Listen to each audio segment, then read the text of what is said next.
గెలుపు కొందరికి లేటుగా రావచ్చు, కానీ గెలిచే రోజు మాత్రం ప్రౌడ్ మూమెంట్ దద్దరిల్లిపోద్ది. సేమ్ యాజ్ టు యాజ్ ఈరోజు తనూజ కూడా 10th వీక్లో క్యాప్టెన్సీ అవ్వడం అనేది సేమ్ అదే ప్రౌడ్ మూమెంట్ అయితే తీసుకొచ్చింది.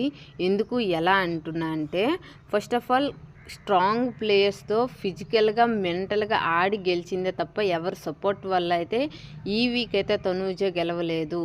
తను ఇండివిజువల్గా గెలిచింది, తన స్ట్రెంగ్త్ ద్వారా గెలిచింది. ఫస్ట్ ఆఫ్ ఆల్ కళ్యాణ్ లాంటి స్ట్రాంగ్ ప్లేయర్తో ఓడించి గెలవడం అయితే వేరే లెవెల్. అలా అని కళ్యాణ్ బాగా ఆడలేదంటే అలా ఏం లేదు, కళ్యాణ్ కూడా చాలా చాలా బాగా ఆడాడు.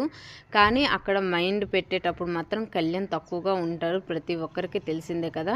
అక్కడ కొంచెం బాగా తనూజ అయితే బాగా ఆడింది, ఆడి గెలిచింది, సూపర్ అనిపించింది. ఈ వీక్ తనూజ ఎఫర్ట్స్ అయితే వేరే లెవెల్. అసలుకి ప్రతి వీక్ కూడా కెప్టెన్సీ కంటెంట్ అవ్వడం, మళ్ళీ అక్కడ అవుట్ అయిపోవడం. కానీ తను నెక్స్ట్ వీక్ కెప్టెన్ అవ్వడానికి కూడా అంతే స్ట్రెంత్ చూపిస్తుంది తప్ప బ్యాక్ స్టెప్ వేయడం లేదు.